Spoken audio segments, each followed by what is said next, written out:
You too. This is a book review of Nerdy, Shy, and Socially Inappropriate by Cynthia Kim. And this is a memoir about living with Asperger syndrome, the user's guide to an Asperger's life. She was diagnosed as an adult at age 52, as I was. She's around my age, just a little bit older. And this is probably the best introductory memoir on Asperger's that's available, with the very best title, Nerdy, Shy, and Socially Inappropriate, is how I would have described myself before the diagnosis, and that's how she described herself and her family described herself.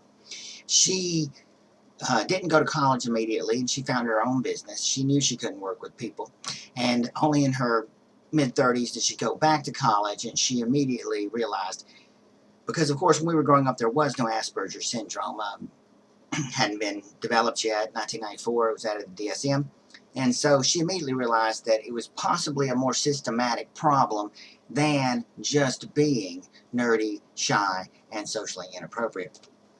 And the book goes into detail into various varieties.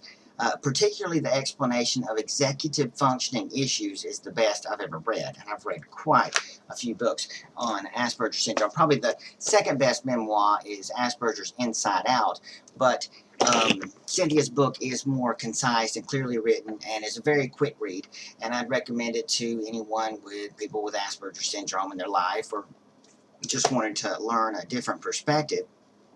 Now, another thing I was struck with was the fact that Cynthia has a very similar personality to mine. She even has some of the same special interests that I have, like Zen Buddhism, Star Trek, different historical dynasties and things. And she has a similar story, although, it is different. Now, she, again, was diagnosed at age 42, and she's just taking us through this. But what really struck me is the fact that, there's a lot of talk of girls being underdiagnosed, but of course boys are also underdiagnosed, as it's at least 2.65% of the population, and that's 1 in 40, and the diagnosis rate hasn't reached that in the U.S., and the services are horrible as a child and non-existent as an adult. So everybody's underdiagnosed.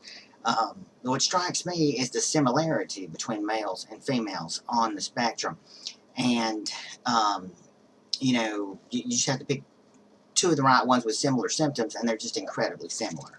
And one theory that has surfaced after this book was written is the X factor, which explains genetically why what's been noticed is that females on the spectrum are less feminine than their neurotypical female counterparts, and while males are somewhat, on average, less masculine than their male neurotypical counterparts. And the explanation for that is the X factor.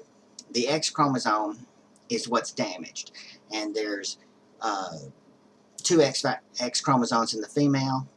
If one's damaged, the other does take up for that in some sort of way, and then, but a male has only one X chromosome. When it's damaged,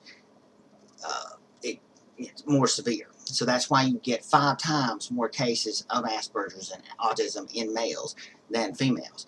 And that's conservative. It may be actually more than that. When they are affected, it seems to be slightly more severe. Women certainly don't seem to have the tics quite as often. But when they are affected, they are very similar in person. It's the same syndrome. I mean, now men and women are different, despite what feminist propaganda, which is propagated everywhere these days, says. Men and women, boys and girls, are in fact different.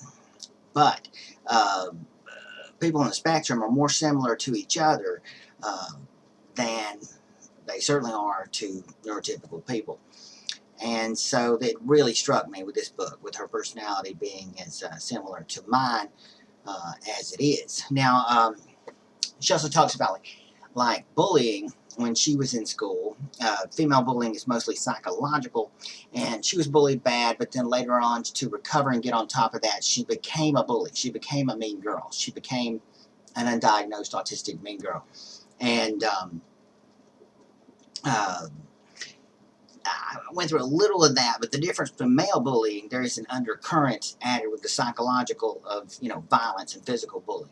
And you have to get on top of that. You can't really ignore that. It's like Most Def says, you can't, middle school, walking around, you can't be no pussy in the final analysis because you will be tested. And so it's much more brutal blood sport. But I was never really a bully, although I had to, get on top of certainly the bullying at a certain stage.